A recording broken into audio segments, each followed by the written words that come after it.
day of the Eden Annual Conference in Timisoara virtually. Please be sure to say hello in the chat session. Tell us where you're from and maybe give us some of your impressions of the first day of the conference. That would be great. And if you haven't already, please follow us on Twitter using the Twitter hashtag. I've seen a couple, Eden20 and Eden2020. If you have questions, please enter them in the Q&A area. We will not be following questions that are posted in chat, so please be sure to post them there. You can also follow the conference from the Eden website using YouTube.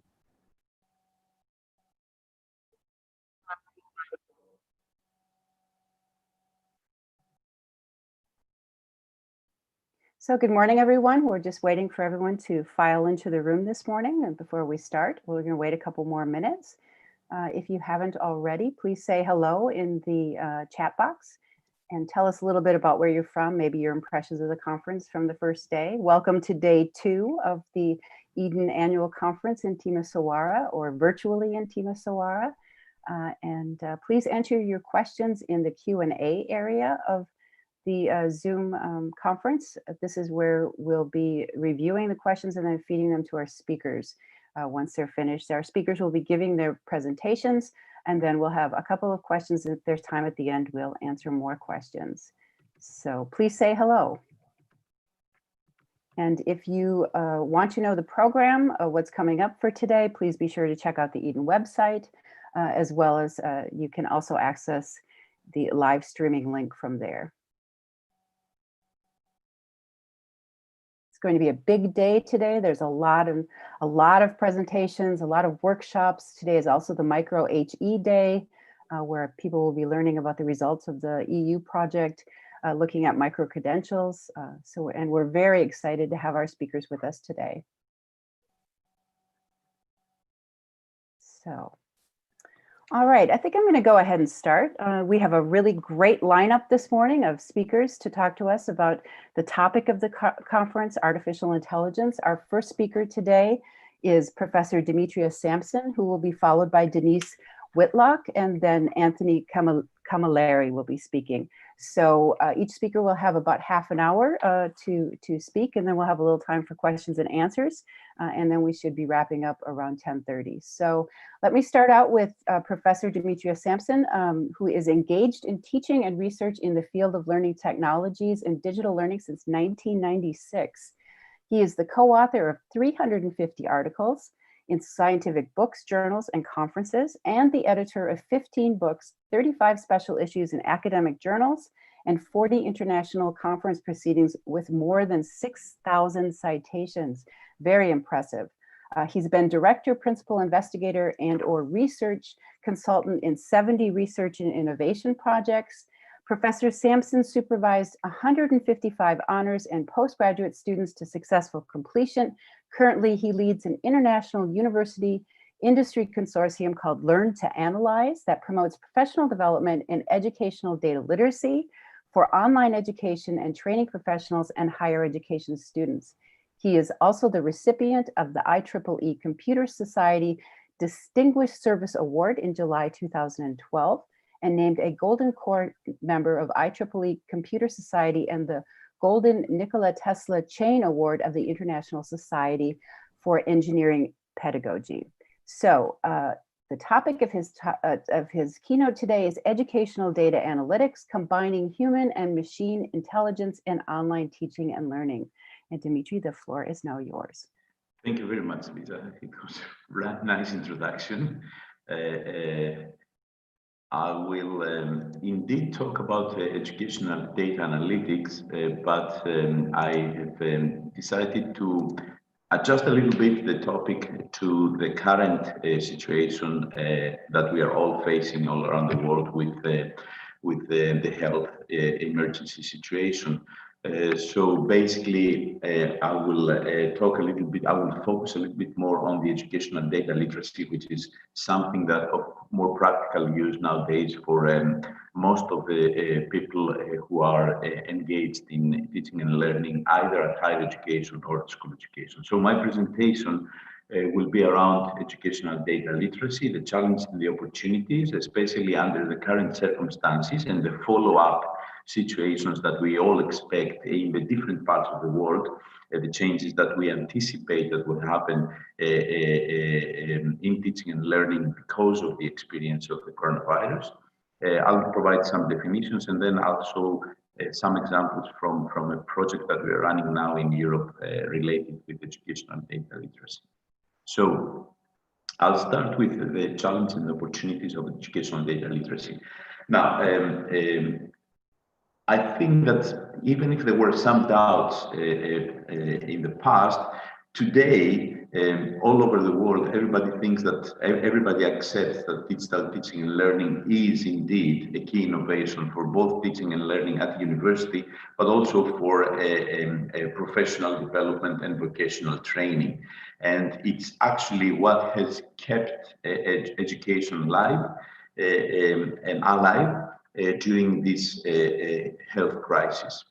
So to this end, blended and online courses are nowadays widely used to meet the needs of both higher education vocational training students and in-service professionals, but nowadays also for high school students as well. At the core of these courses, obviously, are the course or the learning management systems. And yesterday you had a presentation by Martin Duyamas. He presented the case of Moodle that most of the people are actually familiar with. And it's actually one of the most widely used platforms in terms of course management systems worldwide, especially because it's open access. So within this context, the design, the delivery, the evaluation and the redesign of high quality online and blended learning courses and learning experiences are nowadays at the core of the discussion about education and training really in most parts of the world. I receive invitations to both consult but also provide lectures and training in many parts of the world nowadays in this context. The two important professional roles that have actually become a little bit more visible and they emerged, of course, in the US, they were already visible and emerged for a long time, but now in other parts of the world, including Europe, these two professional roles that become quite important, is the instructional designers, the ones who design and develop online and blended learning courses, and the trainers and tutors who can support and deliver these online and blended courses. These are two a new professional role, not new really, but two professional roles that they have received lots of attention during this crisis. And many people around the world, they actually realize now that schools of education need to be able to prepare the students for these two roles, the role of the instructional designer and the role of the professional trainers and tutors who can support online courses. And indeed, within this context, new professional competencies are required for these two professional roles, especially taking into consideration the current developments, the mass use of online and blended teaching and learning, not only in higher education professional development, but also in school education. A recent advancement in online and blended learning has been the educational data analytics. And you are quite familiar. Yesterday, there were a couple of presentations on data analytics. Basically, it's actually the use of educational data which are generated during teaching and learning, including also the different methods of assessment that we use for better supporting individual learners in online, but also in blended courses. This becomes very popular nowadays, especially with such a large-scale implementation of online learning experiences in in school and higher education. I can tell here that I had the experience from working in Australia for the past almost 5 years, first full-time, now part-time, as Australian universities are fully online, and we offer all our courses online for many years now. And therefore there is lots of experience there, and all these issues that we discussed today in some parts of the world, like Australian higher education, are already the daily practice that we use. So, coming back to the educational data analytics, most of the course management systems, including Moodle, they incorporate educational data analytics tools. However, these tools are not widely used. In a recent survey that I did with teachers in different countries, not only in Europe, but in different continents as well, in China as well, and in Asia, and in Australia, not that many teachers in school education, but also teachers at tutors at higher education are actually using the educational data analytics tools that are incorporated in most course management systems, either Moodle or Blackboard or the others. One of the reasons that they are not actually used is because the professionals who are supposed to use them, they report having very low educational data literacy competencies through their professional development or the initial studies. So it is a fact that professionals, either instructional designers and trainers, or even K-12 teachers and higher education tutors, who use and adopt online or blended learning strategies, they are actually lacking educational data literacy competencies in most parts of the world. What is educational data literacy? Is actually a core competence for all educational professionals, including school teachers, instructional designers, tutors, even educational institution leaders. It's basically the capability of collecting and analyzing data which are relevant either at micro level for analyzing teaching and learning in your classroom activities, or even in a meso and macro level related with taking decisions at a higher level. Nevertheless, most of the existing professional competence frameworks for educators, they pay very little attention on educational data literacy. They are missing out the potential of using these methods and tools in online and blended learning teaching.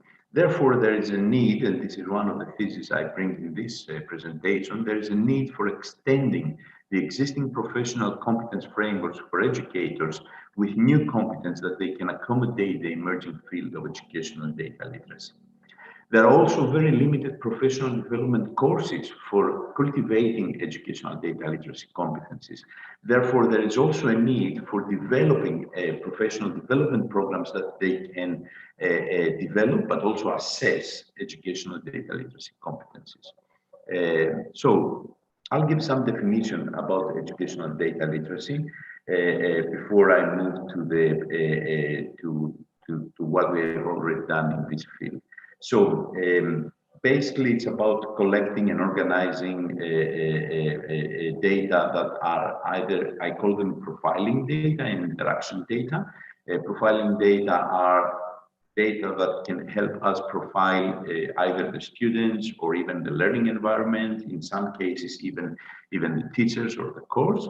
And interaction data are the data that are created by the interaction of and between the three different entities that they play a role in teaching and learning: the students, the teachers, and the learning environment, usually a digital learning environment.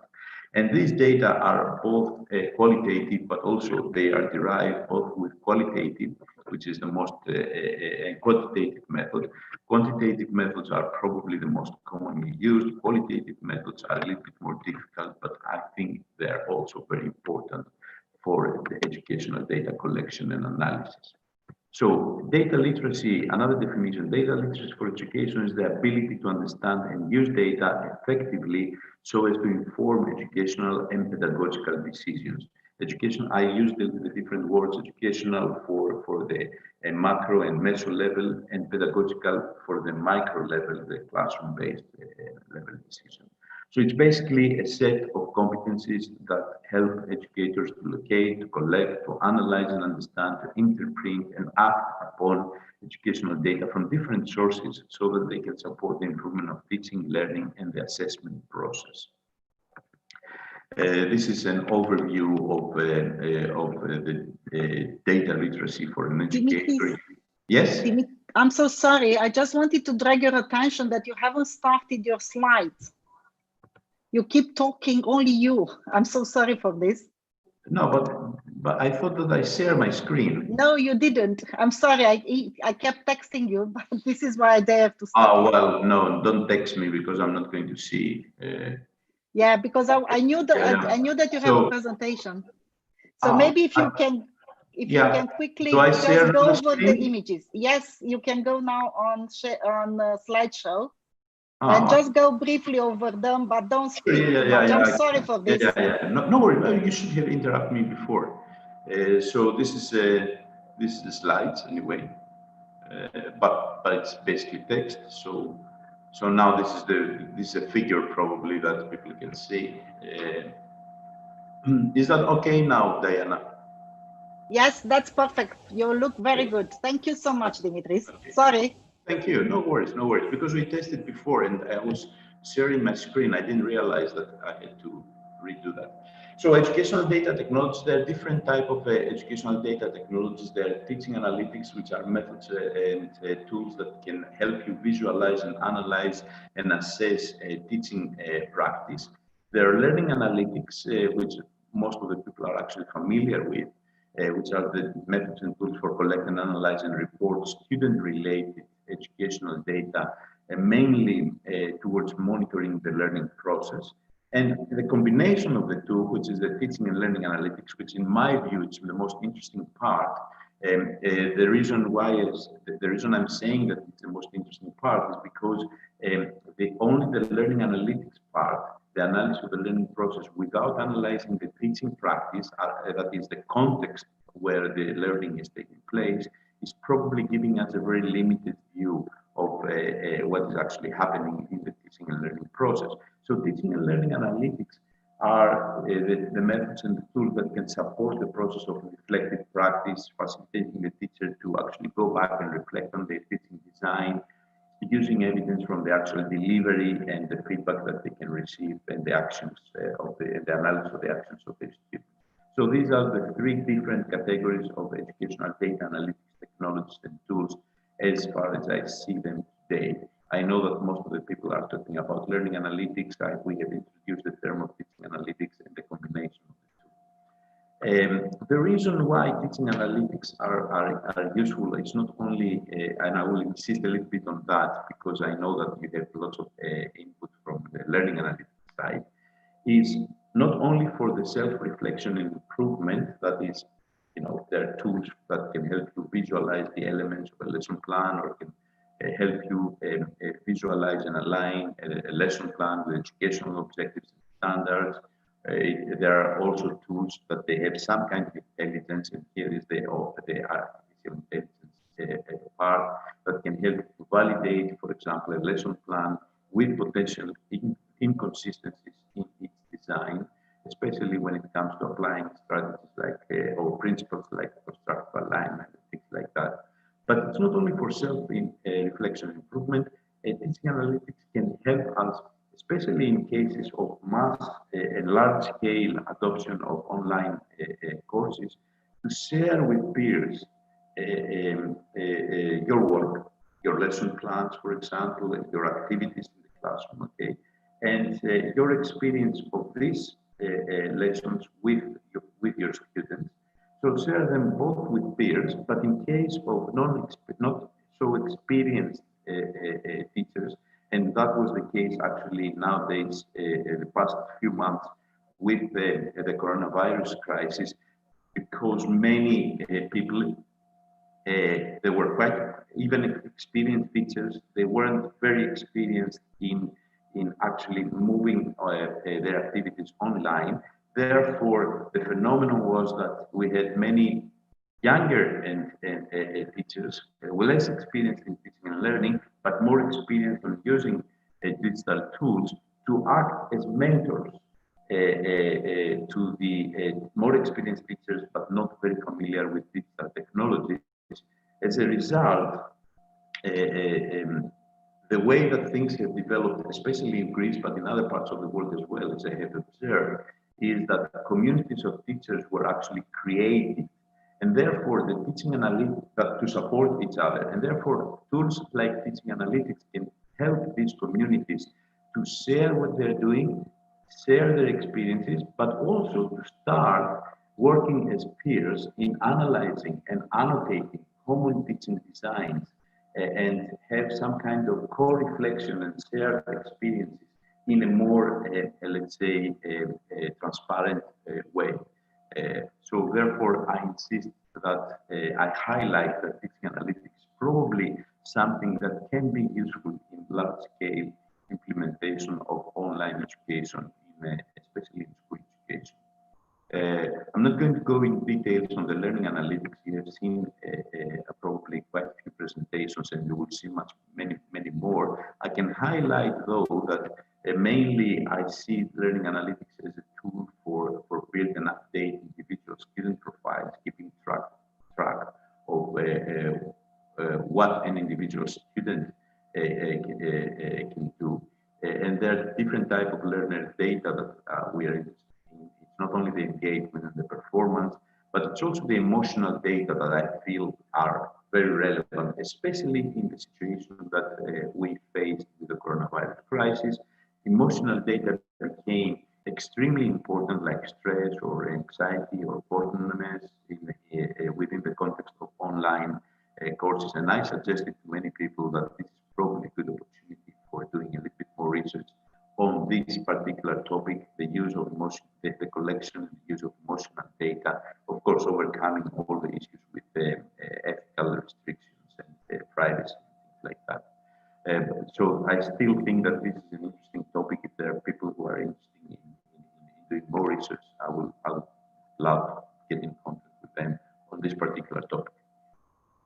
So the different type of technologies that are used in educational data analytics are the descriptive analytics, where we can say what happened in the past based on analyzing the past data.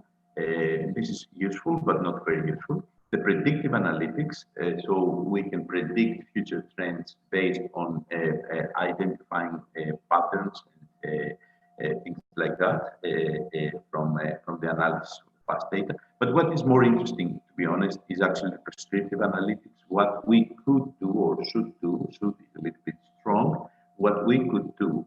So basically a recommender system that's based on analytics, what kind of recommendations for actions can be provided based on the analysis of this data. This is where the artificial intelligence algorithms are coming, and that's why it's a very relevant topic for machine intelligence systems. Now, within this context, because I need to probably rush a little bit up, within this context, we have we developed a European project called Learn to Analyze. It's about promoting educational data literacy. It's an academia and industry knowledge alliance program that provides, brings together both academic partners and industrial partners. The scope of the Learn to Analyze project was to enhance existing professional development frameworks for instructional designers and tutors to include educational data literacy competencies in a response to the challenge that I described before, and also to develop and evaluate a professional development MOOC for promoting these competencies in school teachers, instructional designers, and e-trainers. Therefore, the main outcomes of this project have been a complete educational data literacy competence profile. I'll show you a snapshot of that, and a MOOC with a certificate of achievement on educational data literacy under the European Commission umbrella. And of course, to generate a professional community around this topic in Europe and in the world. This is the snapshot of course, I'll leave the slides with the organizers so you can have access to the slides that will be as a file to download in my presentation. This is a snapshot of the educational data literacy competence profile that we have provided with I'm not going to go in details here, but for each dimension of competencies, there are statements, competence statements related with this dimension. You can see that it's not only about collection of data management and analysis, but also about the comprehension, interpretation in terms of education, the application, the use of this in order to take decisions in pedagogical and educational decisions, but also an important topic is actually the data ethics related with privacy and all the other issues that are relevant when we use data, especially in sensitive areas as education. So within this context, we have developed a MOOC. We ran this MOOC last year for 8 weeks. We had more than 2,000 enrollments eventually. And the interesting part was that almost 50%, which is actually quite high, of the people who enrolled actually completed and got the certificate, creating a community of around 1,000 people, mainly from Europe, but also in other parts of the world, that they have this certificate. And now we are in the process of redesigning this MOOC based on the evaluation experience that we had with the first version and run it again, but it will be after September because of the issues related with coronavirus. And I know that many people had other priorities, so we postponed a little bit the next version. I keep receiving lots of mails actually when we're going to see the next version. It's going to be from September. So basically, this MOOC had two. The interesting part is that it has two different types of modules. One is the theory related with educational data literacy, and the other is actually the practice. And the practical side was, for 1 week, there was actually a practice and both information, but also practice with 3 e-learning platforms. One was Moodle, which is an open access, and most of the people are familiar with that, and 2 other preparatory commercial products from European industry, the Exact Suite and the IMC's Learning Suite. Of course, these are commercial products, unlike Moodle, which is an open learning management system. And there was also a method for evaluating the competencies of the educational data competence literacy and leading to a certification of achievement. These are the topics. As you can see, there were 8 modules, 8 weeks. First week was the orientation, the last week was the conclusion, and then there were 3 theory modules, one on online blended teaching and learning supported by educational data, one on learning analytics, and one on teaching analytics, and then 3 different modules on applying educational data using specific tools. And I must say, from the feedback that we received from these almost 2,000 people who participated in this MOOC, the combination of theory and practice was actually the strong point of this MOOC, and what kept them active into the process and gave them a motive to complete and get the certificate. We are now working actually on redesigning this, and we're working with different ministries of education to probably include this competence profile and also the MOOC in some of the programs, the professional development programs that they propose to the pre-service teachers or the professional development teachers. So there we have some discussions also outside Europe with organizations, Ministry of Education, who are interested in translating them and localize it in the local languages in order to promote it and use it in their professional development programs. One is in South America and another one is in Asia. This is the team who worked on this project. You can see that we have people from the University of PIRAEUS, my team, from the Norwegian University of Science and Technology, from the University of Mannheim, Professor Dirk Evenhal, and then the three companies that I've mentioned before, it's Latasio Learning and IMC from Europe, and Innovation, which is representing Moodle in Europe. So this is where you can actually get more information about the Learn to Analyze project. And I think that I have now 30 minutes. I managed to use the 30 minutes, and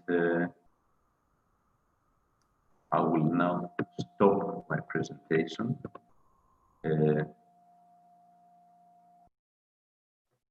Is that okay? I had 30 minutes, I understand. Is that yes, right? That's great, Demetrios. Thank you. Okay. Thank you very much. You did a fabulous job, and thank you for bringing the slides up. And these will be shared on the Eden website, so please, no worries. And we've recorded the session as well. There's a few questions that have come in the question and answer chat. One of them you've answered somewhat in talking about your MOOC, but maybe you could expand upon it a little bit further. This comes from Jacques Le Cavalier. What can you say about the digital competency education competency framework, DigCompEdu, I can't pronounce that right, which does include some data analytic competencies? Is it not detailed enough, not the right competencies? And do you think there have been enough attempts to integrate your work with with their project to avoid multiplicity? Yeah, that's a great question. I think that the DigCompEdu competency framework, which is a much more general framework, is not detailed enough. And our intention is not to create a new competence framework, but to create a subset of competencies related with focus on educational data literacy, and then plug this in to different existing educational data frameworks like DigCompEdu, and therefore with Moodle, who has used the DigCompEdu, we are discussing now to include this framework as part of their program for the assessment and the development of the Moodle users framework. And also we are discussing with people in the United States on the competencies related with instructional designers, because they have more specific, it's only in US that they have more specific competency frameworks, to actually consider including what we have developed and Learn to Analyze there as a sort of set that extends the instructional designer competencies. That's a very good question. Thank you, Zach. The other one is about educational data literacy part of the teacher's training or future, which is the right place for this kind of training. I think there are two dimensions. One, and this is where we actually used it so far. One is to influence the curriculum of schools of education, that they prepare students, new graduates as pre-service teachers. The idea there was that it will be great to have at least one or even more courses that are relevant to educational data literacy, because this is something that it's a competence that needs to be included to the competence profile of the graduates of pre-service teachers. So this is relevant to higher education. And in Australia, for example, we are discussions with the Teachers Association, because they want to emphasize on this topic, the topic of educational data literacy. But it's also relevant to teachers professional competencies, especially, for example, I know that in the US, it's actually part of the requirements for getting your license to demonstrate educational data literacy competence abilities and in your exam. So that was a good question too, and I think that this is the reply for that. The other one is in online learning and using an LMS, the learning analytics data are collected automatically by LMS. The question is whether are listed, analytics. what are the emotional data? Okay, so indeed, many data are collected, but I don't think that these the systems, they do collect lots of data.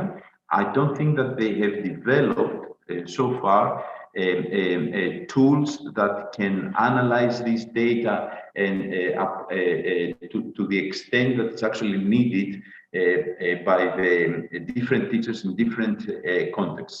Therefore, there are lots of interesting dashboards, for example, that you can do related with the engagement mainly of the students, probably also with the performance. But what we need here in the LMSs is actually tools that can be customized by the individual teachers in a simple way. So each teacher can actually customize his dashboard and collect the data and analyze the data which is relevant to its own teaching, and at the same time for the leaders. However, in order to be able to, therefore, what I'm actually saying is that we have reached a kind of plateau in terms of the software development efforts, and the LMS vendors like Moodle, for example, they want to receive feedback from people who are using it on what to do next. However, in order to be able to receive meaningful feedback, it is expected that people have educational data literacy, and that's why I'm saying that this is something that it's a stepstone. We need to actually do that in order to inform the users more about educational data literacy, instead of training them through the tools and the functionalities of the tools, train them a little bit beyond these tools so that they can come back, use the tools, and provide ideas on what else do they need to be able to do from these tools. This is what is actually expected from the vendors, and that's why they have invested in being part of the project that I've mentioned, because they want to learn more on the use of these tools and the potential future use. There is a question about the MOOC finished 15th of April. Yes, indeed, we extended until 15th of April. We had a period of time. The question is if there is a possibility to follow a self-paced. There was a period of time for 2 months until 15th of April to have the self-paced mode. We stopped it in order to create the new version. So we'll probably reopen the self-paced. We haven't decided yet, but there will be a new version from September anyway, with the opportunity to get a certificate. Actually, there was quite an interest in several parts of the world about the certificate. The other question was about what emotional data are. Emotional data are the data that we can actually collect through affective computing by having, for example, a camera that can collect face expression through face recognition. There is lots of software from industrial partners that they do that. There are not that many projects who are actually using this in education. That's why I'm saying that it's an interesting topic for further research, especially under the given circumstances of the large-scale implementation of online education. So there is another question about, there are 2 open questions I see. Could you post the website address for the MOOC? Yes, okay. It's actually on the Learn to Analyze website, and there's a direct link there, so you can get this from the slides. And what type of certification is offered for the completion? It's not actually a micro-credential. It's actually a certificate from the project under the umbrella of the European Commission for completing this course. We are in discussion with a couple of universities in order to actually have some kind of credentials from the universities, but that's probably a discussion that will need to continue a little bit longer because of other priorities that they had through the crisis.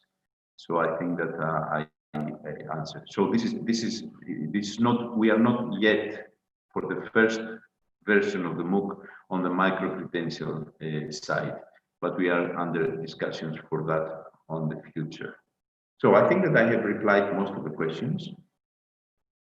Yes, thank you very much, Demetrios. I appreciate you answering the questions, and thank you for a wonderful keynote. It was very eye-opening and lots of really, really valuable information there.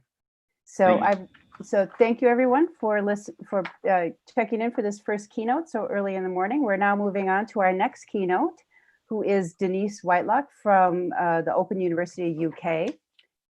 Professor Denise Whitelock is the interim director for the Institute of Educational Technology at the OU. She's a professor of technology enhanced learning and has over 25 years experience in artificial intelligence for designing, researching, and evaluating online and computer-based learning in higher education. She recently led the UK's contribution to the Adaptive Trust e-assessment system for learning, TESLA, and she is currently the editor of Open Learning, the Journal of Open Distance and E-Learning. Her work has received international recognition through holding visiting chairs at the Autonoma University Barcelona and the British University in Dubai. Her presentation today is called Digital Assessment and Artificial Intelligence, Practice and Promise. So very much looking forward to this presentation, Denise, and the floor is now yours. Please be sure to share your presentation. Just to be sure, for a certain reason, we lost Denise about 5 minutes ago. I tried to email her something. Okay. So apologies for this, just to see that it's me around here, not somebody else speaking. So I don't know, either she lost internet connection or I have no idea what's happening, but I couldn't find her in the attendees anywhere. I'll try to email her because I don't have anything else. Maybe you can carry on with Dimitris to keep speaking as he's still around. Dimitris, please. Yeah, of course. Till I find Denise where she is, okay? Absolutely. If there are more questions or anything else that you would like me to elaborate, I will be happy to do that.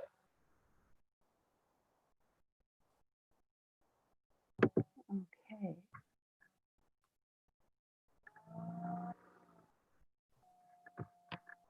So I will be happy to answer more questions or. Okay. Are there any more questions? Would anyone like to address a question to Demetrios? One of the questions coming from Paul Prinzel, are there any data that you think that we should not collect? Well, yeah, that's a very good question. I think that there are lots of data that we need to, probably it's not about not collecting data, it's about giving access to the data to certain people, for example, the ownership of the data by the individuals and their ability to decide which data will become visible to whom is actually a very important element, Paul. So as far as I'm concerned, I think that all data from that line of thinking, all data should not be collected. So, or alternatively, they can be collected, but it's only the individual user who is the one who creates this data who should have the right to release this data and to whom this data will be released and for which use will be used. So this is a very important issue. And I think that, Tore, I think this actually touches the issue of privacy and ethics. I think this is a very important topic, and I know that many people in our field, because they're coming from the technical side, they're actually not paying too much attention on that. But this is probably the most hot topic, and I know that Tore has done some very excellent work in this field. The other is about assuming students can opt out for emotional data, which, yes, absolutely, yes.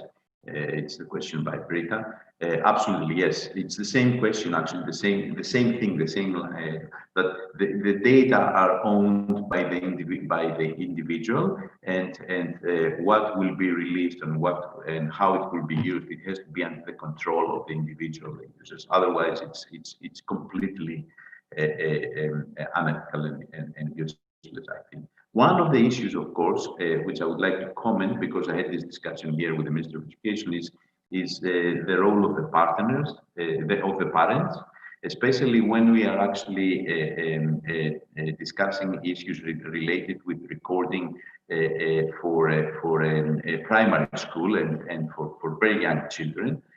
So it's a very complicated topic, and there are no guidelines or works there, and that's why I think that it's another interesting topic for doing extra work. Issues related with the sensitivity of the data, especially when it comes to such young ages. The other is, what can you say about Moodle's analytics frame, particularly about predicting which?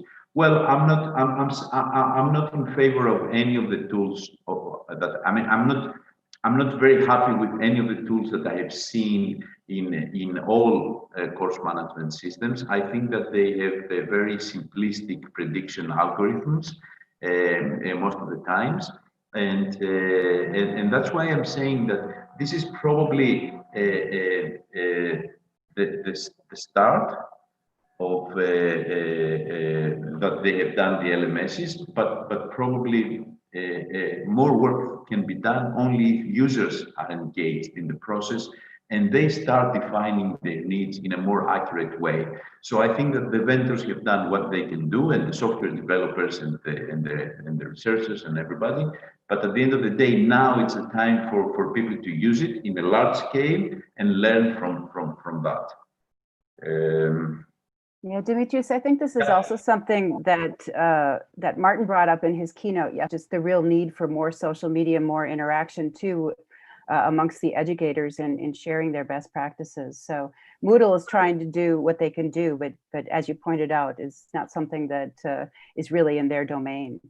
Yeah. So moving on to the next question, could you show some examples of visualization of useful data?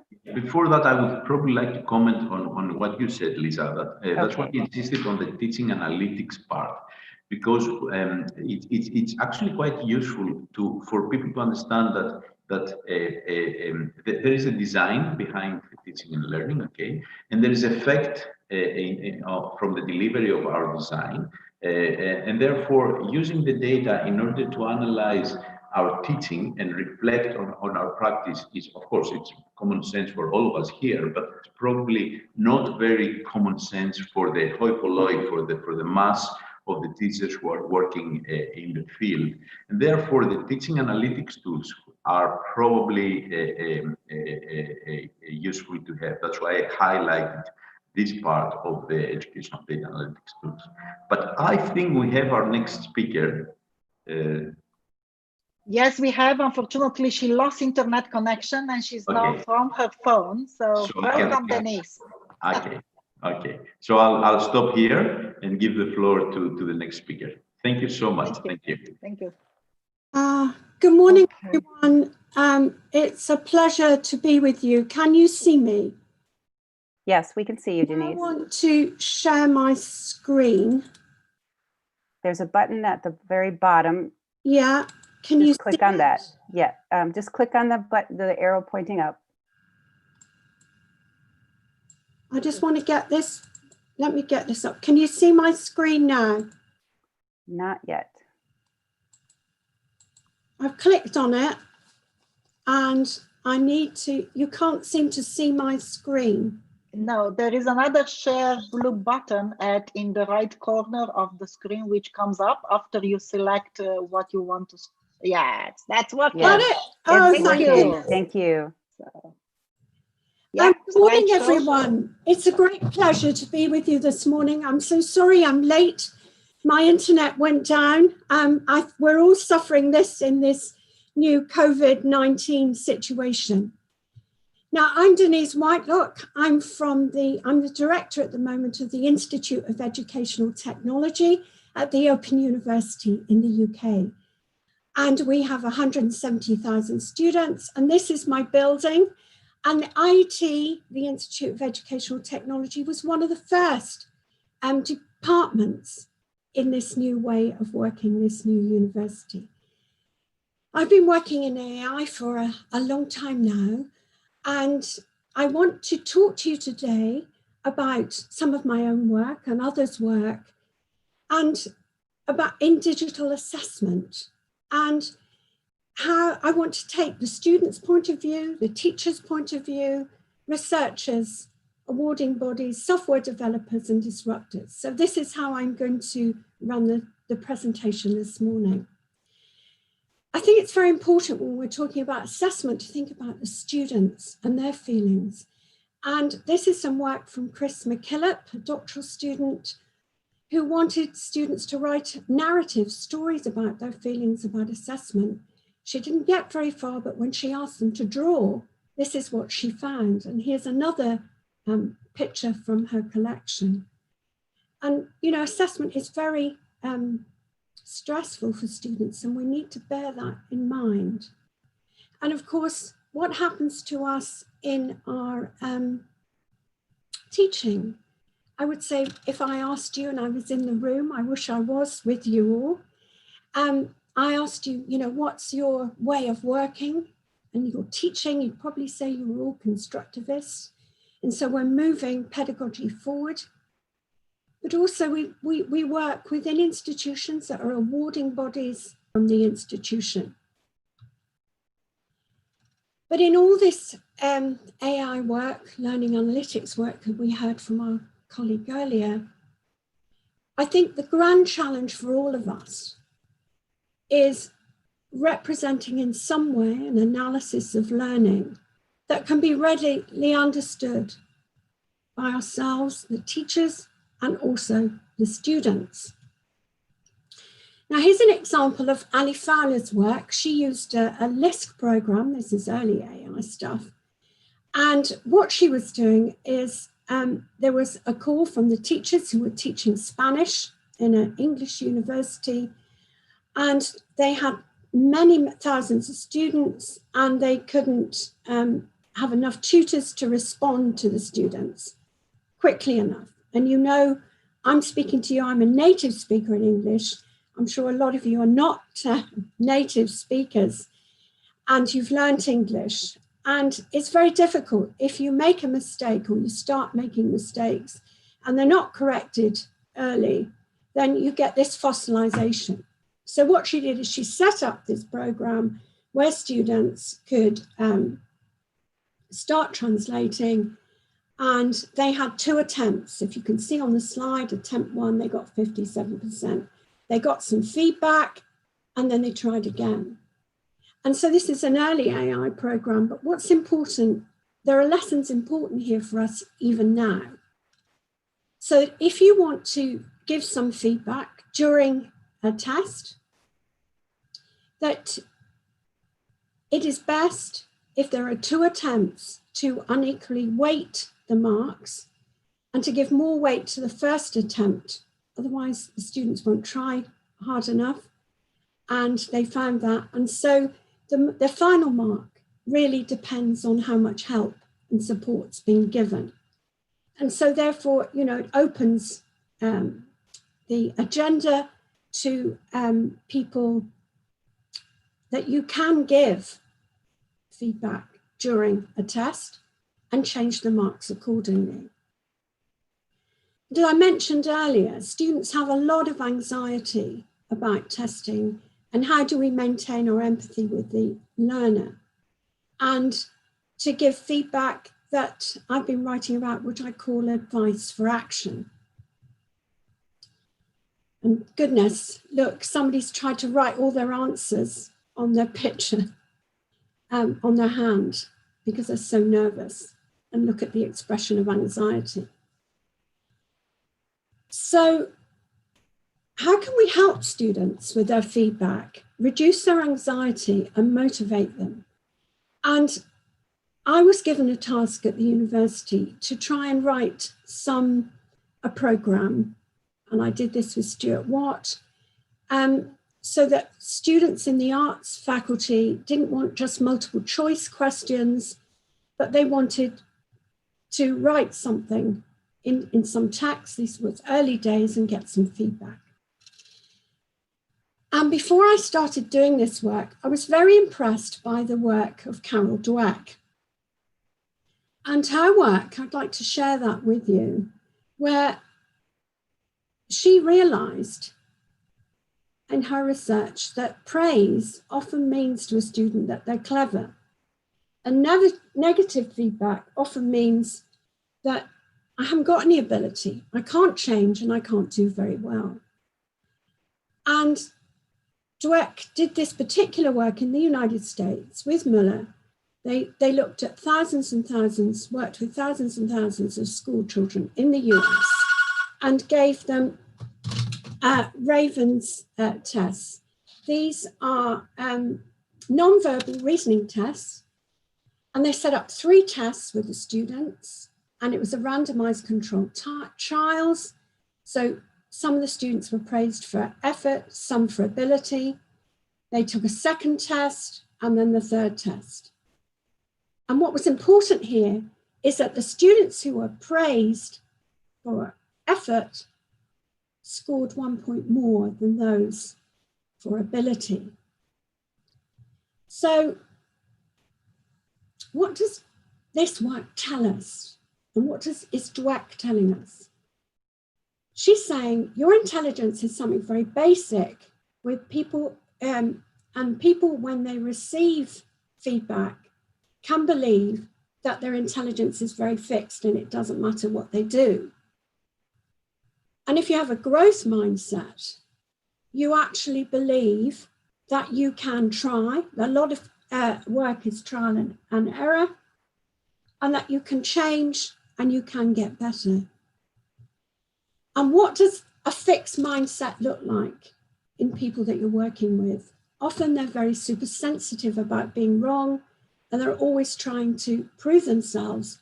Whereas with a growth mindset, people are more willing to stretch themselves, confront obstacles that become challenges, and there's a lack of tension when learning. So how could we promote this growth mindset and start praising for effort? And this is what we did in a program called Open Comment. And we worked with the history department. And here you see an example of a question. And in history, we often ask, we're always usually teaching about the First World War. And here I put in, they asked a question, I put in the answer, no idea, and then I got some feedback. But what I want to share with you now is what's underneath the program and how I tried to organize it. Because what I had to do is I had to work as a history student and work with the professor and try and understand his feedback and to build a system. So what we did is the first phase, the program looks at your input and tries to detect errors. But more importantly, we took on board Dweck's work, and you can see underneath here, there will be something response to you as a student. You've done well to start answering this question, but perhaps you misunderstood it. Instead of thinking about X, consider Y. And the next part of the program, it starts to look at omissions, things that you've left out. You might have left something out, and we'll give you feedback about that. But always praising what's correct to point out what's missing, showing the effort. And then in the final stages of the analysis, we'd look for clarification, inferencing, and often when you mark the work yourself, you know, students present the facts, but they don't tell you why. What is the inference? What reasoning message should you take from what they told you? Now, obviously, you know, our systems aren't that clever, and we had to check. We only had questions that included causality because we could manage the programming in that way. And in the final stage, we asked, we looked to see whether causal factors weighted. Now, you might think that's a bit of a strange thing, especially if you're a scientist, that this would be what would be happening in a history essay. And the what's surprising to me was that when I started to answer the questions and the essays the students did myself, I could only get a C grade. And then I found out how I could get an A grade. And that was because I was talking about the causes of the First World War, but I wasn't weighting the factors. I wasn't saying which cause was more important than another. And once the students understand that, they can do very well. So we set about, and I showed you at the beginning, those diagrams that the students had written and drawn to show their emotional difficulties with assessment. And it's very important to think about how can I support the students with the written feedback. So what we did was we looked at the feedback tutors had given in the Open University on the assignments. And I thought, how can I code those comments? It's very difficult to set up a coding system. It takes years. And I found Bale's coding system. Bales was a psychologist in the 50s, and he built this system to look at group interaction. And what he found is that in any group that works very well, you need a cognitive leader, and you also need someone to provide socio-emotive support. And that could be in the same person. If you look here, there are 4 groups of categories. A being at the top of the screen, you'll see positive reactions. At the bottom, D, they are the negative reactions. B are the attempted answers, which if you look at them closely, are things that we do when we're teaching. And there's also a set of questioning. What I did was analyze thousands and thousands of scripts with the feedback. And this is one particular course at the Open University. If you look at this chart, you will see on the left-hand side, the A, B, C, and D categories that we saw before, representing those that are in the Bales group. And then you'll see pass 1, 2, 3, and 4. Pass 1 is the highest pass given to that assignment. Now let's look at just the bars for the A group, the praise. You'll see there's more praise for passes 1 and 2, the highest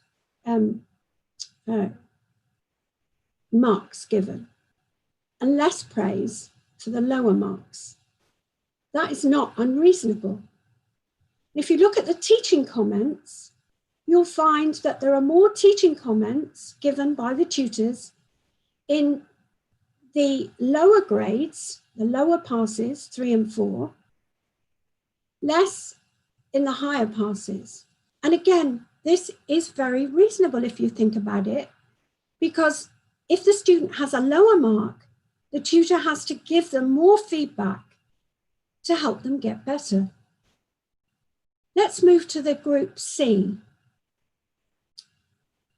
I believed that the students who got the pass 1, the best marks, should have received more questions from the tutors, encouraging them, asking them, pushing them to do better and to explore different areas. In fact, I was completely wrong there. And that was due to the English language. What we do and what tutors tend to say to their students, if they haven't included something, have you thought about including X? In other words, being very polite, instead of saying, this is something you should have included. And so that was the change, the unexpected result here. But more importantly, I think, look at the D group, and we train our tutors. Obviously, we don't see our students. They don't see us, only in certain tutorials. We don't see them day by day. And there is less negativity, which we were very pleased about. We would be very worried because we do train our tutors to give feedback. So with bearing that in mind, we built this system called Open Mentor. It strips out all the tutor comments that are typed in to the assignment, and it classifies them. And you can see examples here. But more importantly, from that last analysis here, we built an algorithm so that for the mark awarded, we could have an algorithm that would tell you what the number of comments you should see from the tutor. And so here, this is an assignment that's been put in, assignment for Sandy Smith. Of course, this is a made-up name. This isn't the student's real name. But they were given 61 marks, mark assigned 61. And if you look at the bar chart below, you'll see for Group A, that's the praise, the comments of praise, that the tutor gave a certain number that are in blue, that's a blue block, and the ideal number from the algorithm. So they were less, they gave less praise than you'd expect for this mark. They gave less teaching comments, i.e. category B, and less questioning and more negative comments. So the tutor could see how they were marking and how they were giving feedback. We were not there to give feedback about the marking, but about the feedback itself to help the student do better. So this is a program that was developed and then obtained GIST money and is being used not only in the OU for training our tutors, but also in Southampton University and King's College, London. I'd like to move on to some other work, which I think is much more important now to think about in the times of COVID, where this was work funded but in the UK, also with Oxford University. And the problem that I tried to solve here was that, as you know, in distance universities, we have an open university. You don't have to have qualifications to come. Students might not have written essays for years, and they don't get support writing that first essay, their first assessment. And I started to work, and I wanted to work with Stephen Pullman from Oxford because he was an expert at summarization. And the reason I wanted to work with someone with that capacity is because if I understand what you've told me, I can actually say it back to you. And that was a theoretical stance I wanted to take as from the work of Gordon Pask, conversation theory, which I'd studied when I was a doctoral student. So we built a system that summarized the students' essays, and it actually looked at the structure, the key words and key phrases and key sentences. We were using natural language processing. And here we can see how the feedback is given to the student. There are hints. It splits up the essay into introduction, evidence, and conclusions. It does different types of analysis and gives you different types of graphics. One of the most important and valuable feedback that part of this that the students found valuable was this keyword dispersion graph. And here you can see the words that are used in the introduction of an essay and in the conclusion. And that we know with a very good essay, an essay is a story with evidence. So it tells you in the introduction what it's going to talk about, and then it explains what all that meant in the conclusion. And if the introduction and conclusions don't match to some extent, then the essay is not working well. So this was used, we used this with our MAODE students, or master's students in open and distance education. They had to use the open essayist for Essay 1 and Essay 2. We found there were significant differences to their marks from using this system, and the mean grade for the overall module was higher with students who'd used this than the year before, with significant differences. But I'd now like to show you something that we didn't trial with this particular group, but we built a bit later. And if you look here, I'm showing you some text, just a very small amount of text. You can see that there are some sentences in color. And I'm going to show you how that text moves itself into a sentence graph. And it shows you with the different colors, the different parts of the little piece of text, how connected those sentences are together. And from this, we built the rainbow diagrams. The red nodes are the conclusions, the violet nodes are the introductions. Let me show you. If you put in 10 identical paragraphs, you get a pattern that looks like this. Now, if you have 50 identical sentences, you've got more of a globe representation. But then we put in from Stanford University, one of their prize booth essays.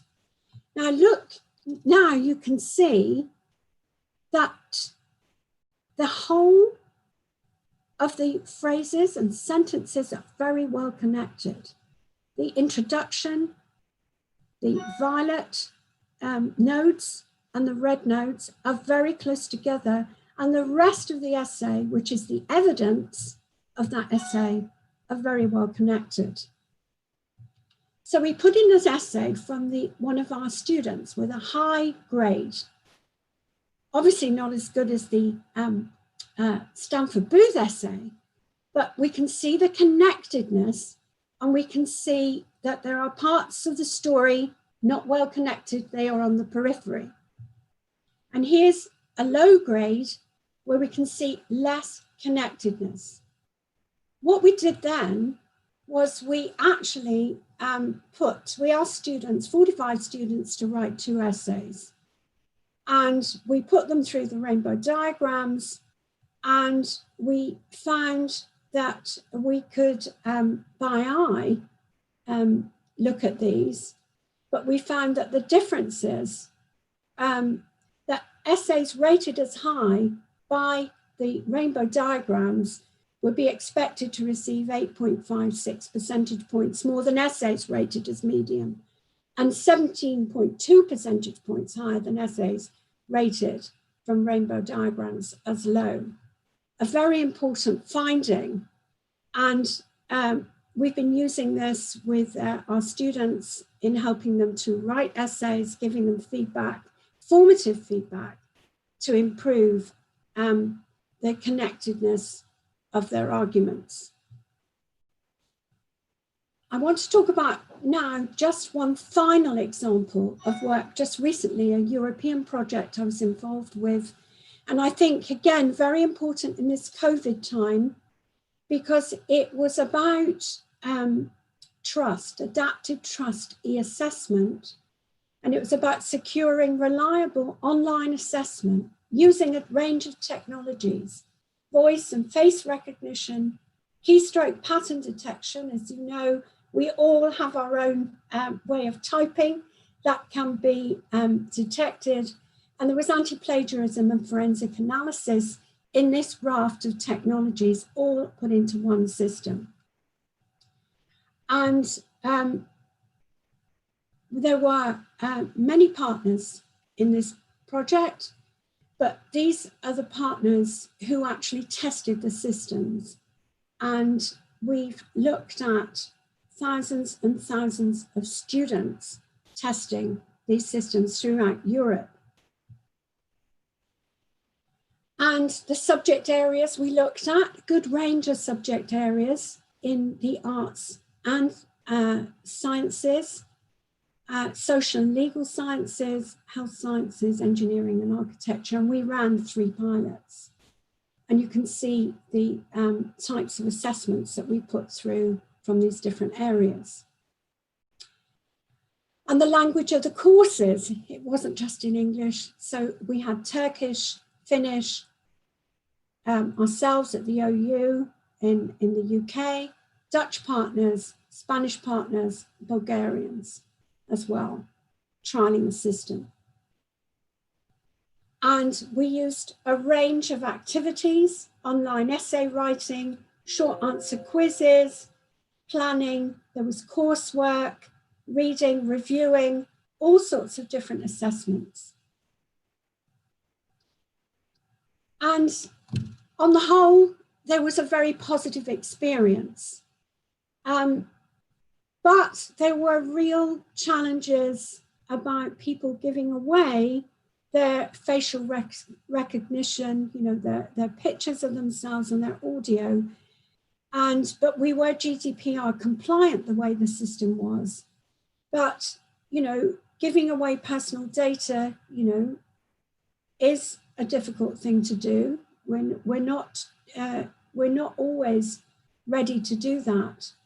But the most important finding, I think, was that the students recognized that we would be moving, although this is pre-COVID, just before, you know, last year, that we would be moving more and more into e-assessments, you know, final exams being carried out in this way.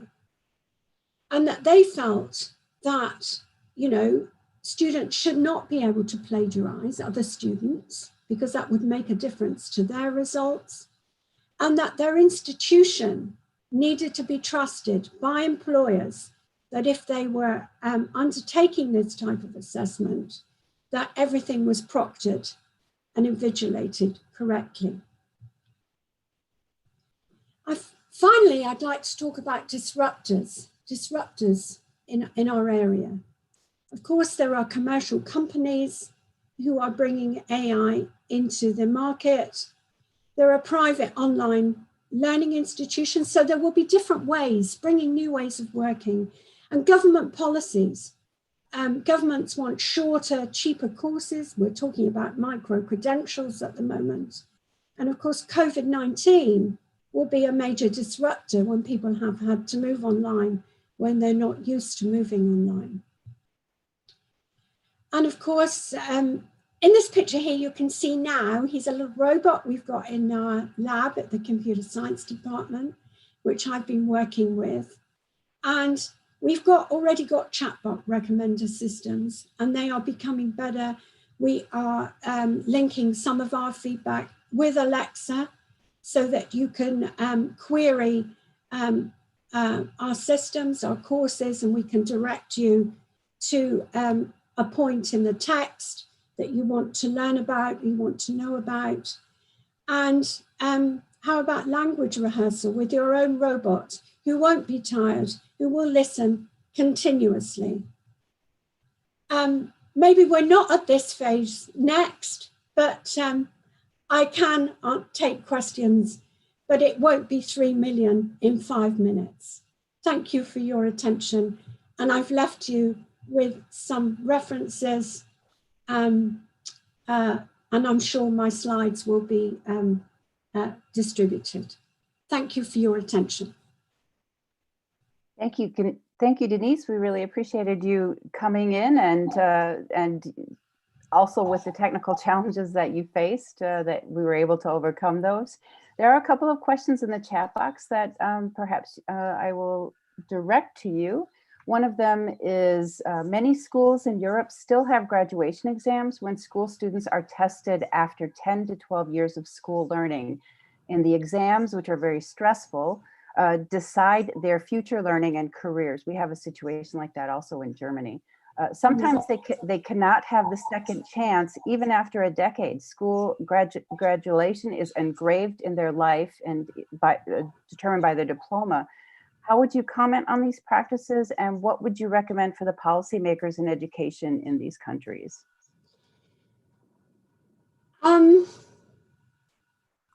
Let's think about what the policymakers want. We want a well-educated workforce that is confident and people don't always do well at school. And you heard me talk about Dweck's work. Mm-hmm. And they don't feel that they don't feel they are good learners, and they can learn and improve. So we have to look at ourselves and how we teach, how we give feedback, and also the sorts of tasks we give our students. We need to, the Tesla project helped us think about new ways of testing, new types of tests, where people can shine, show their ability, because some people are very nervous under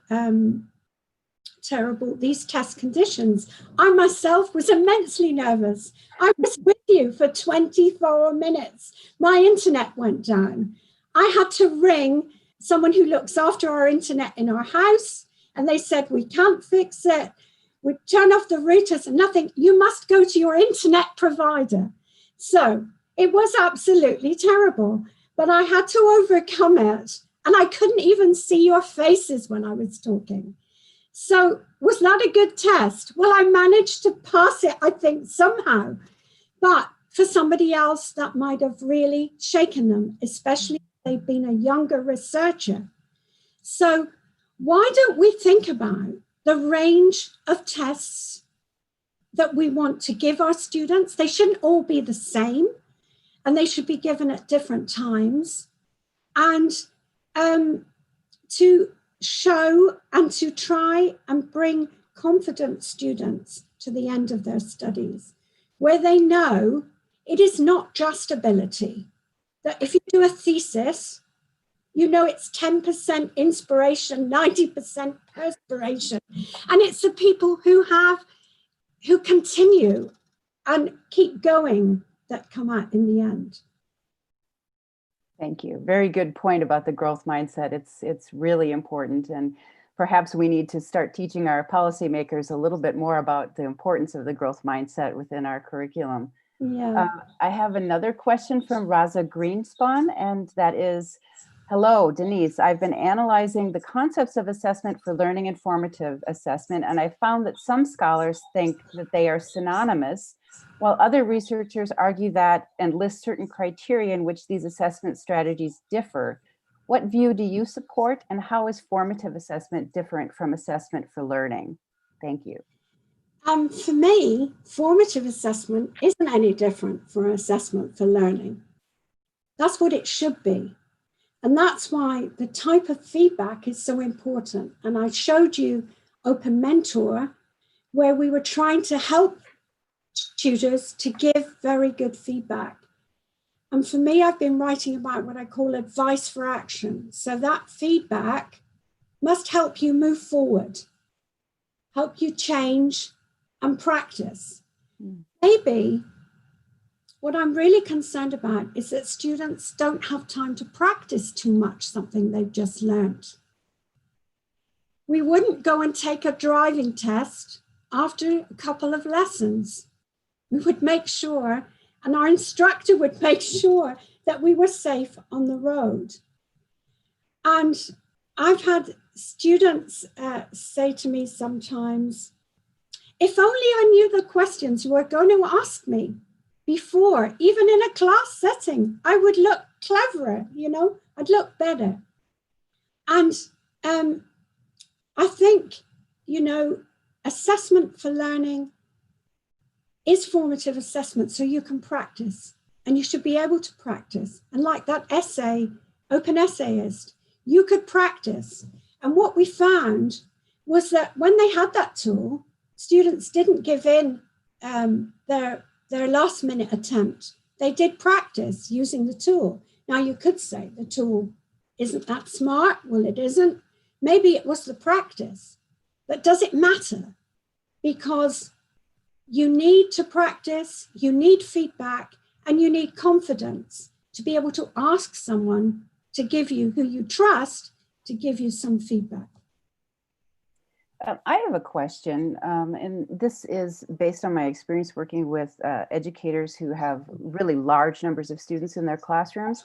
How can we promote that growth mindset within classrooms that have these super high student enrollments, for example, at the University of South Africa? I mean, how can we promote, what can our— This is where I think AI's got a big role. And I showed you as I've been working in AI over a number of years, because what we need to be moving to is personalized feedback. And we can do that with AI techniques. It's not perfect, we're getting there. Our previous speaker talked about the learning analytics, predictive analytics. We use this ourselves at the OU, but then what are the measures, the pedagogical interventions that can take place? But that's a move towards, but also what we can do more simply is, for example, we've got a lot of people here today with a lot of chat going on, right? And in MOOCs and in FutureLearn, our micro-credentials. How can a tutor with thousands of these chats respond? So the open essayist can actually analyze all that feedback and summarize. So they can summarize where we are in the chat and how you can respond to that. So the main issue that the students are having trouble with is this. But ideally, we all want a personalized tutor. Yes. The next question I have is from Catriona Niche, and her question is, are the systems you developed, are they available for other institutions to build in their feedback and assessment? And are any of the assessment systems, yeah, this is the same question, assessment systems available for you? The Open Essayist is in GitHub. It's open source, so you can go to GitHub. Open Mentor, you can contact me and I can see if I can give you a sample, a time to use it. And Tesla, that system, you go to the website, we have a package there where you can have part of the system and you can use it. So, and I think I know in the UK, if you have any funding now, it must be open source. Okay, thank you very much, Denise. Are there any additional questions? We have a couple of minutes if anyone would like to ask an additional question. If not, we'll move on to our next speaker.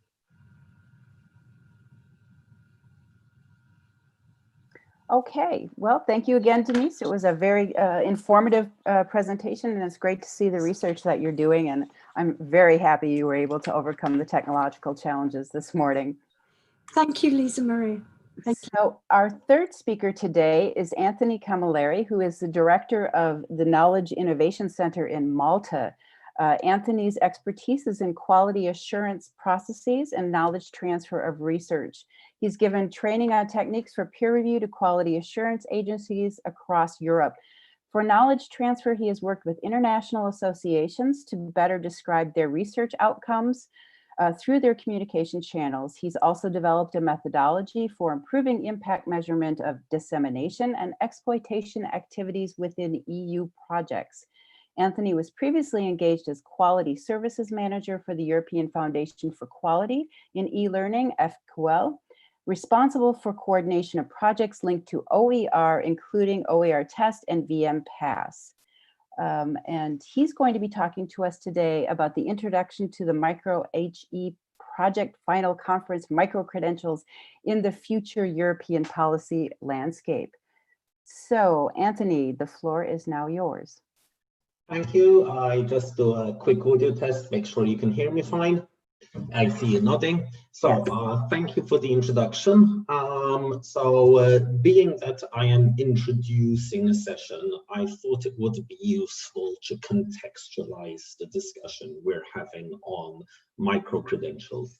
All of a sudden, this seems to be one of those crazes in education that is on everybody's lips. And if we're going to talk about contextualizing any European policy initiative at the moment, it is important to recognize the context in which we are operating. Namely and simply, this spring the world changed.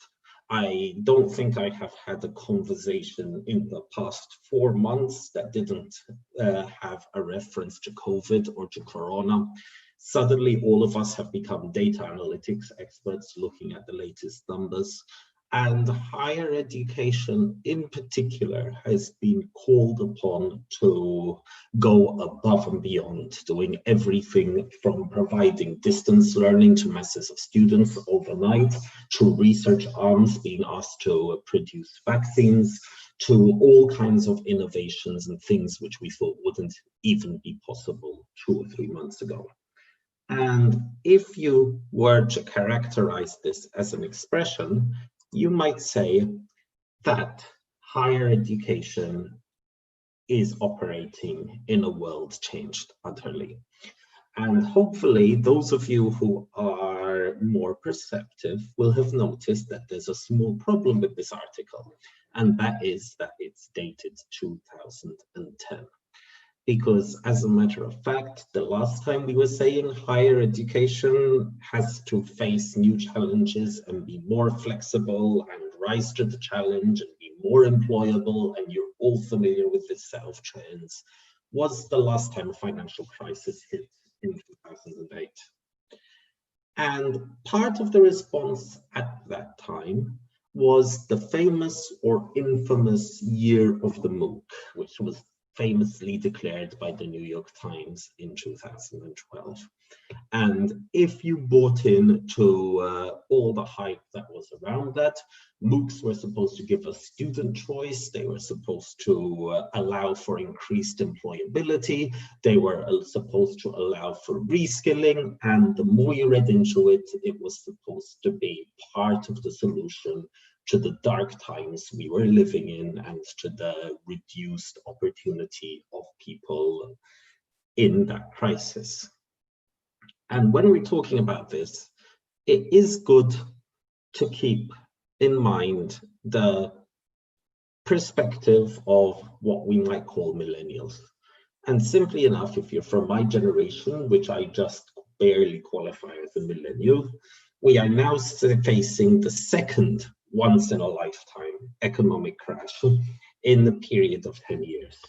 And if we look at the results, the last economic crisis, you find that people are actually less well-off than earlier generations.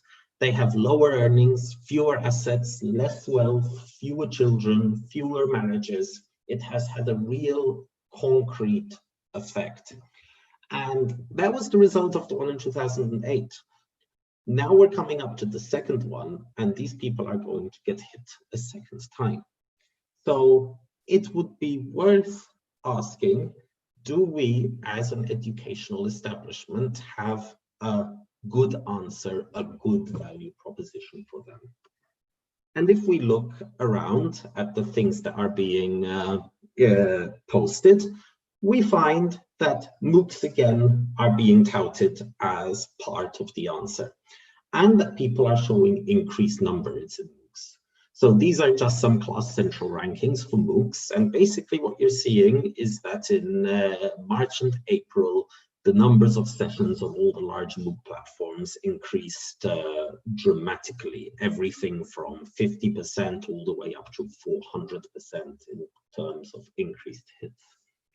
So my question over here would be, are we quoting Peter Pan, saying that all this has happened before and will happen again? Are we just repackaging solutions from 2010 for the modern crisis out of a dearth of better ideas? Or are micro-credentials something fundamentally different and something fundamentally new that will have a difference on education systems? And before I jump into this, one thing which I would ask you to consider is one of the MOOCs that was launched in the past 6 months, which was a MOOC on COVID-19 offered by Imperial College London. The first version of this had 70,000 users. It's being reoffered, And at the moment, it has something in the region of 130,000 people subscribed. It is a 13-hour MOOC.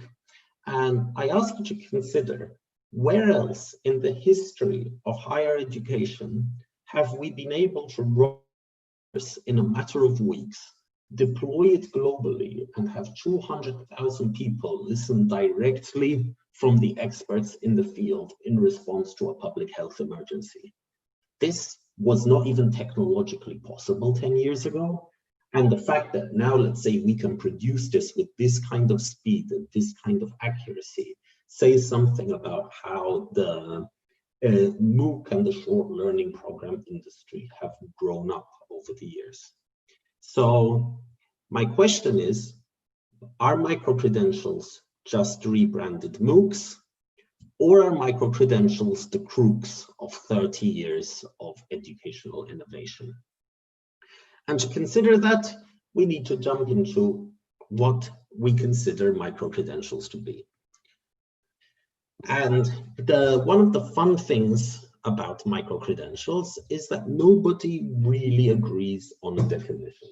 So depending on who you ask, micro-credentials can be anything from open badges to very, very formalized higher education units of about 5 to 10 ECTS, to private learning programs. So there are a lot of definitions out there.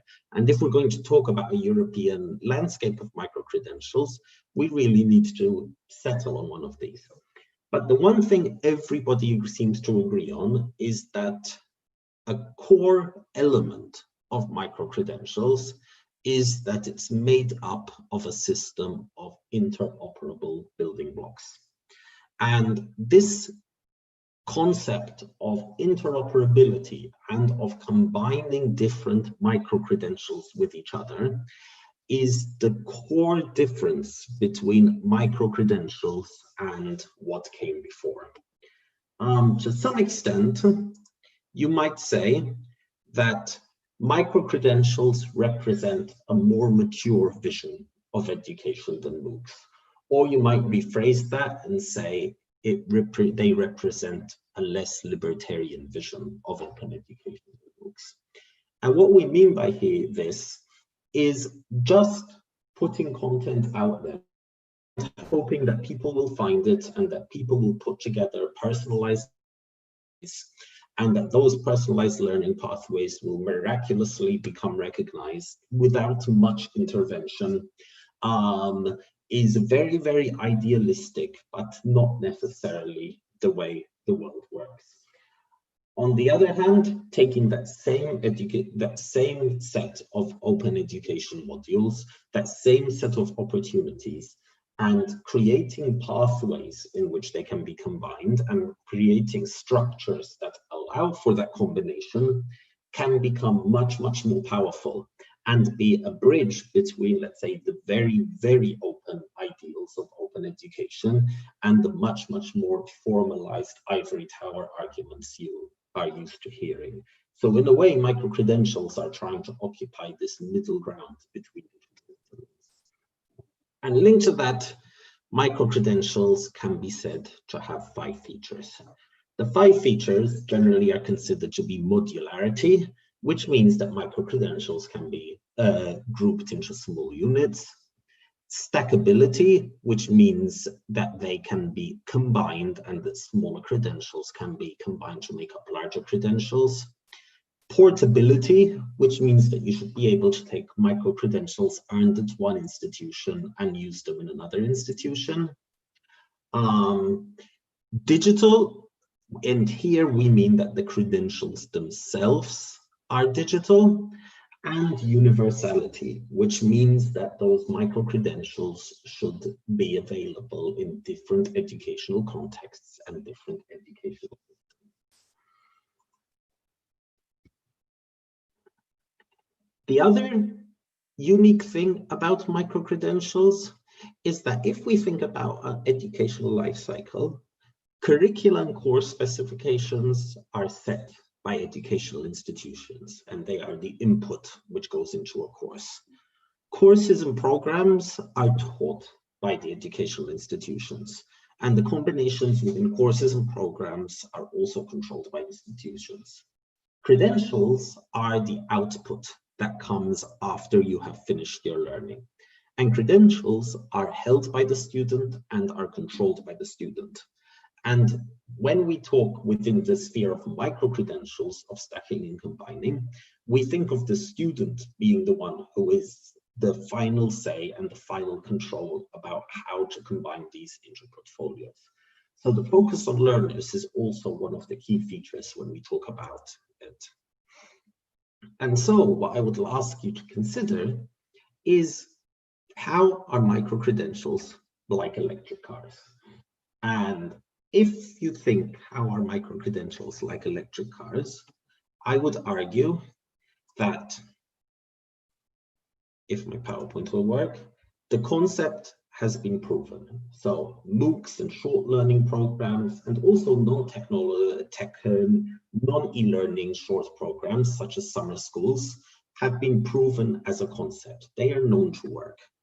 The technology behind them, the technology that powers them, has also been proven. We are able to easily broadcast courses to tens of thousands of students without too much trouble.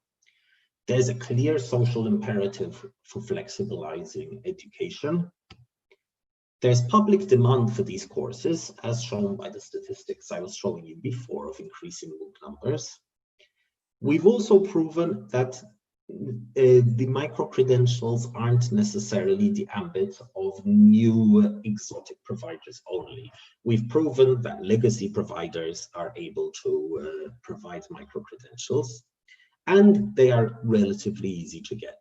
You can go online and find a whole ecosystem of micro-credentials.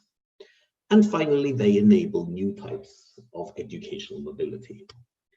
So how else are micro-credentials like electric cars? They also share some of the same problems, in that they're not accepted everywhere, they're not fully trusted, they're not always interoperable, and they face issues around scaling. Also, they compete with legacy systems of, let's say, more traditional forms of degrees. And if we are to actually help micro-credentials reach their potential, we have to figure out how to address these challenges at a policy level. And to do this, we first need to understand the prevalence of micro-credentials and if this is something that institutions are actually interested in. And the answer to this, a quick scan on news sources. This is just a few selections. The European MOOC Consortium launching a common micro-credential framework made up of some of the largest MOOC providers. This one is from yesterday. The Australian government building a $4.3 million online micro-credentials marketplace. The European Commission getting in on the act and putting together a consultation group on micro-credentials in higher education. So we see that there are a lot of actors which are putting their heads together and trying to address some of the issues around it. So and the reason this is a hard problem is because of the scale. So just playing around with some numbers, let's assume that micro-credentials become widespread tomorrow. And let's assume that we have 1,000 universities or educational institutions offering 50 courses per institution. That would mean that we would have a European market of 50,000 micro-credentials. And if we assume that we are going to combine those into 5 credential packages, that gives us 2 sextillion possible combinations. That is an order of magnitude of complexity above what we are used to in education. And the essential question is, how do we move from a higher education system that is used to dealing with a limited number of known quantities in the forms of degrees and qualifications? How does that system start dealing with these kinds of numbers around micro-credentials? And to break the problem down a little more, It brings adoption challenges for students, because in that sea of credentials, how do I as a student find the quality resources that will help me and help my career? From a higher education institution perspective, how do I recognize the credentials from other institutions and systems that might not be exactly like my own? And from an employer's perspective, how on earth do I assess the CVs of students coming in with all these micro-credentials, each of them with a personalized learning profile? How do I find the time to actually go through these and understand what each student has learned? So micro-credentials offer some very, very real challenges, which are not necessarily straightforward to address. Helping us though, we do have a whole bunch of drivers of adoption. First of all, open source technologies, open source standards on how to describe education, on how to secure credentials, on how to share information between student information management systems. All of these are things that help us deal with large volumes of data in education. If we want to get fancy, there are also emerging technologies such as AI, such as blockchain, that can help make these things even easier. We're seeing the emergence of common European standards, everything from the Europass standards to the ELMO standards to IEEE standards to ISO standards, who are all looking into how can we standardize the data that is educational credentials. We're also seeing the beginning of national strategies for qualifications, national strategies for micro-credentials being authored in some countries. And we're seeing the beginning of some noise around micro-credentials in the Bologna process and some indications that the topic might be taken up there. So we do have a lot of technology and education policy activities coming together to try and address this field. The question I would ask you then is, what is the to-do list for European policy in this area?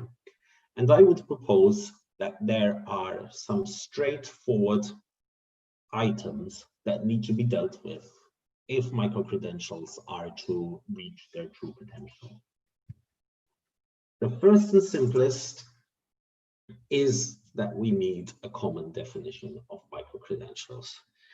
It's high up on the agenda of most of the groups that are looking around this, but at the moment, micro-credentials are widely defined as anything less than a degree, and the current definition is not necessarily useful. A common definition is important because a common definition allows you to describe a unit which can be traded, a unit that can be described. And once we have that common definition, the second thing we need to do is standardize module structure and descriptions. What we mean by this is that we need some kind of credit system, some kind of trading system that allows us to actually put these micro-credentials together, that allows us to carry them that allows us to measure the learning a person has actually done in what areas. And since education isn't something that can be measured like currency, we also need standardized descriptions to go along with those module structures. The importance of standardization here, again, I remind you about that slide with the sextillion on it. Without standardized module structures and standardized descriptions, there is too much information for us to be able to rationally process, for us to be able to understand. Step 3 is integrating them into qualification frameworks. So in every country in Europe, or nearly every country in Europe, we have qualification frameworks that define essentially what can be learned by students. At the moment, in most countries, there are certain exceptions, such as Ireland, that already have micro-credentials. But in most countries, the menu of what can be learned stops at things which are at least a year long. So if we want to promote micro-credentials, we need some recognition in the legislative and policy frameworks that there are smaller units of learning that might be useful to learners. And step 4, we need to define quality standards that cover these. Within higher education, this is an easier problem. We already have a quality assurance system that can be easily extended to cover micro-credentials. But if we think about a definition of micro-credentials that incorporates different forms of open learning, that incorporates continuing professional education, that incorporates various forms of adult learning, that even might consist of courses offered by NGOs, we need a way to understand quality across all of these different perspectives. And we need a way for the quality systems that apply to these different areas of education to be able to communicate and to understand each other. And step 5, once we've defined all these standards, we need to define information and data models. And the reason for this is that the only way we are ever going to be able to sensibly process the levels of information we are taught that will be generated by micro-credentials, whether it be a student searching for a course or an employer processing CVs, will be with the assistance of machines. We will need a computer-aided, technology-enhanced approach. And the basis of any technological approach is information and data models. And finally, we need to incentivize institutional networks for micro-credential mobility. And what we mean by this is that once we have all the policy infrastructures in place, no amount of descriptions and recognition policies are going to actually make institutions accept micro-credentials. Institutions will accept micro-credentials between them when they are working as networks, when they are signing cross-recognition agreements, and when they are using the entire infrastructure of recognition that exists in Europe for trusting the quality and examining the equivalence of credits that come from other institutions. Alongside of this, we can also examine and test new technologies. And we hear a lot about the potentials of blockchain. We hear a lot about the potentials of AI. They do all have a lot of potential, but probably none of them can be considered a panacea as of yet without testing. So if we go through these 7 steps, we have an idea of what needs to happen on micro-credentials. What can possibly stop us from actually achieving what seems like 7 quite straightforward activities that need to be done in the policy environment? And the first tension is what we might call ivory towers and walled gardens.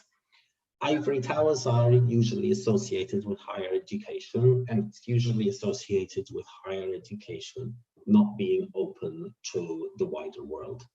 So one of the big mistakes we can do is say that micro-credentials are a creature of higher education, that micro-credentials are broadly equivalent to ECTS, and that micro-credential policy is basically about institutions sharing ECTS more freely amongst themselves. While that definitely should be part of a micro-credential policy, it leaves out all the rest of the education ecosystem, and it leaves out most of the more interesting combinations of why students might want to follow these creatures. The second part of this is and walled gardens are essentially private providers, or sometimes public providers, but mainly private providers, saying we are going to create a micro-credential ecosystem, but this is only available on our platform through our subscription. And essentially, when you lose access to our platform, you also lose access to all that learning and possibly even to your achievements. So walled gardens or ivory towers go against the idea of openness and choice that micro-credentials are supposed to represent. Second tension and barrier is the eternal discussion of harmonization versus standardization.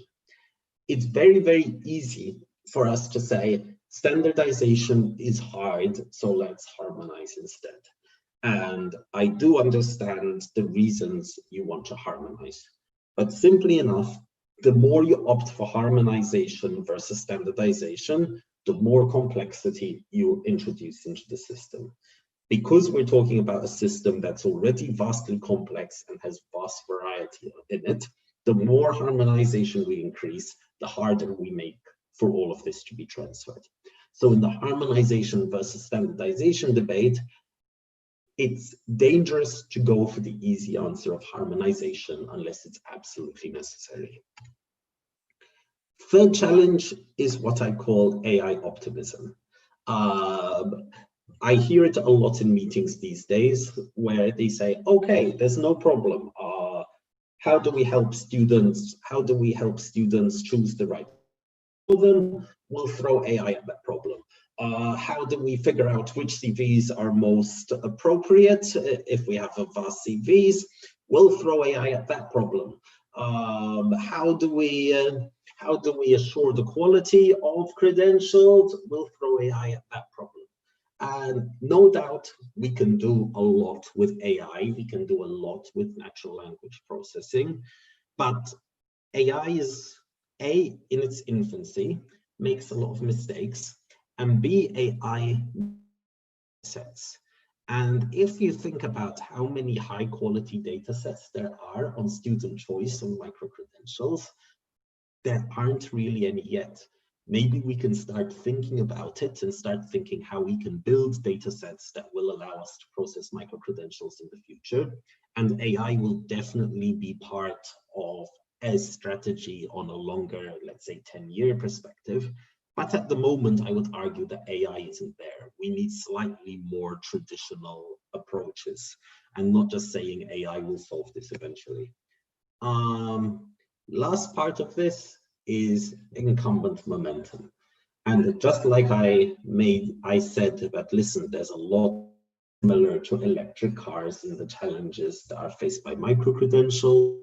In the challenges, we also have the challenges of incumbent momentum, in the sense that full higher education, full degrees, traditional education, not only is it not dead, not only will it not die, it has strong ongoing momentum, which will continue. And one of the largest mistakes we could make is turn this into a fight between micro-credentials and incumbents and waste time arguing which one of these is most relevant to education. The answer is that they're both relevant, and we need every tool in the toolbox possible to give perspectives to people who want to learn. And there's going to be plenty of role for traditional degrees, and there's going to be plenty of role for micro-credentials. And incumbents have momentum. It's a good thing. It's not something we should spend time arguing about. So, linking this introduction to what you'll be hearing about in the rest of the micro-HE sessions. Within this overall context, micro-HE has defined a number of components of a project. The first is understanding prevalence, understanding how are using micro-credentials already. The second part of the project was technology standards, with technology standards actually defining how we should code data, how we should translate data, how we should transfer data. The third part of our project was a technology demonstrator on a credentialing platform. And the fourth part of it was forecasting in terms of looking into the future to see how this will affect institutions more practically. You will hear more about all of these in the next session. The last thing I would like to say is that the stakes are high. It's important to get this right. If we get this right, what micro-credentials promise us is a future with more flexible and personalized offerings, resolve the opportunity to maybe better resolve skill mismatches, the opportunity to give better educational access to the disadvantaged, and the ability for employers to find granular competence in a sea of graduates. These are the we are playing for in this policy field. Thank you for your attention. I'd be happy to answer your questions. Thank you, Anthony. Wonderful presentation, quite the to-do list. I think it'll be a terrific basis for the ongoing discussions that happened today during the Micro-HE conference. Unfortunately, we don't have any time for questions. I would encourage those who posted questions to attend some of the Micro-HE sessions today, where you'll have an opportunity to ask those questions directly on the team members from Micro-HE.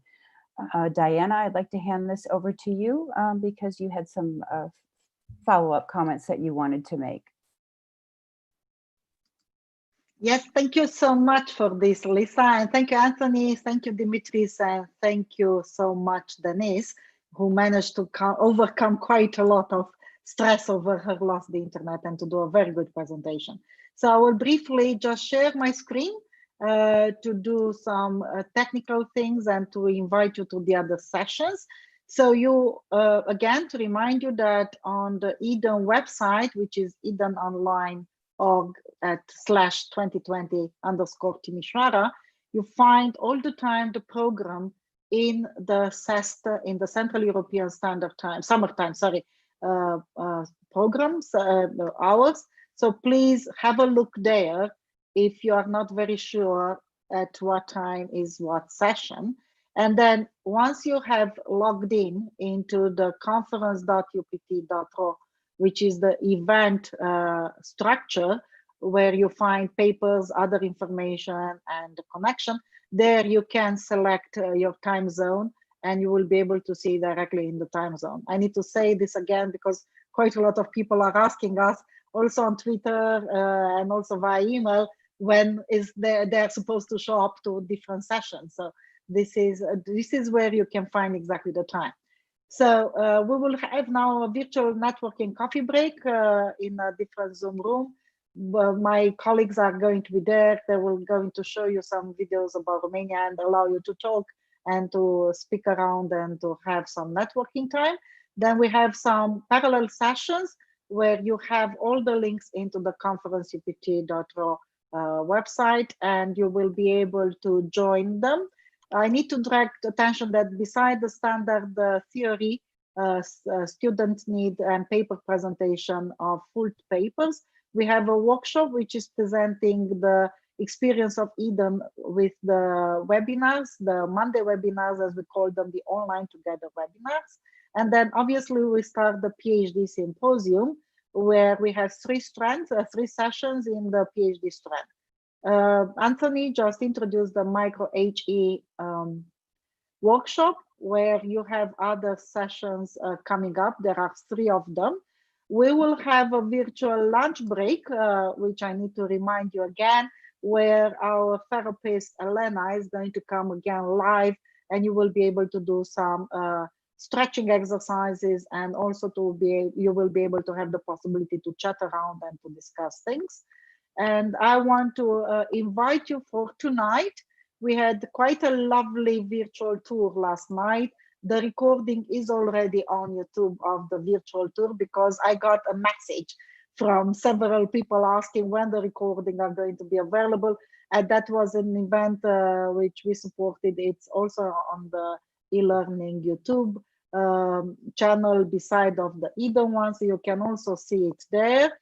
And we will do the same with tonight, but please join us. Our partners from Ambassador have gave us made available two very nice and very simple recipes.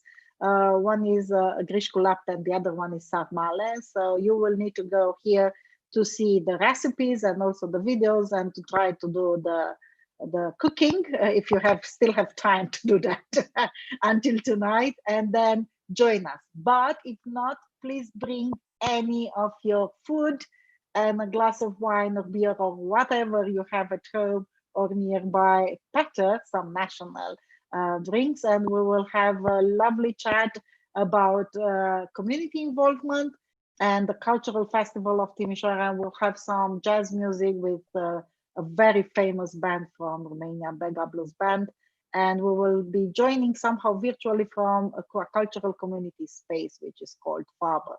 So please also join us tonight for the conference dinner in a virtual space. So I just want to tell you about, I told you about the Online Together workshop and the PhD track and the micro HE, which will follow. You'll find all the links live into the conference tool. Thank you very much to all. Let's go for coffee.